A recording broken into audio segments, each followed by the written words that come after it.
Salut à tous, c'est Trickster et bienvenue pour cette nouvelle vidéo dans laquelle je vais vous présenter brièvement la technique d'ancrage. Allez, c'est parti. Donc pour l'ancrage, je vais utiliser là, vous voyez, un dessin que j'ai fait de Mendy, qui est le personnage principal de mon manga Mecha Mendy, qui est publié dans le magazine Keep on Dream. Pour ceux qui ne connaissent pas, c'est un magazine de prépublication de manga français amateurs. Voilà, je vous invite vivement à aller voir, je vous mets tous les liens dans la description, les pages Facebook, etc. Donc là la vidéo est en accéléré, donc je vais pas aller vraiment dans le détail de l'ancrage et de la technique en particulier, mais je vais faire une présentation brève. Moi j'utilise pour l'ancrage la plume G-Pen et la plume Marupen de temps en temps pour les finitions, pour les petits détails, les volumes, etc. Voilà, l'intérêt de la plume comparé au liner, c'est que vous avez un seul outil pour beaucoup d'épaisseur de trait. Ça c'est très agréable.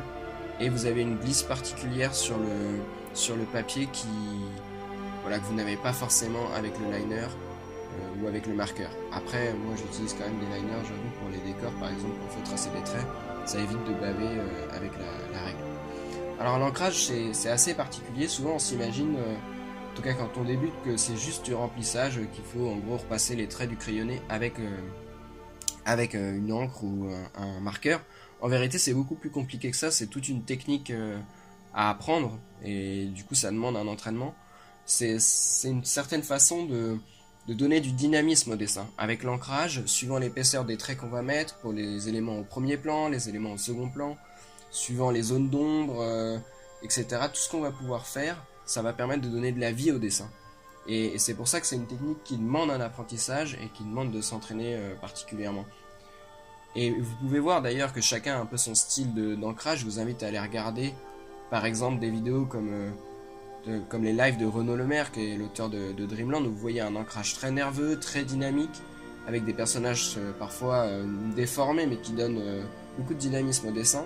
Et à l'inverse, un ancrage beaucoup plus lisse, beaucoup plus propre chez un autre auteur français comme Alan Heller, qui donne un effet très différent et qui est aussi qui est très plaisant. C'est chacun a un peu sa technique et c'est important d'utiliser l'outil justement pour savoir un peu qu'est-ce qu'on aime faire et comment on peut apprivoiser l'outil pour trouver un peu son style perso.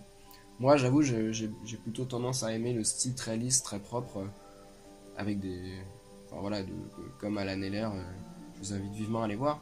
Je vous invite aussi à aller voir d'ailleurs une vidéo d'un autre youtubeur qui fait du dessin en amateur, qui est Dromai Japan, qui a fait une vidéo sur l'ancrage dans un dessin qu'il appelle en monochrome, où là voilà il va utiliser beaucoup d'épaisseur de trait pour ajouter du volume, du dynamisme et de la vie un peu à son dessin.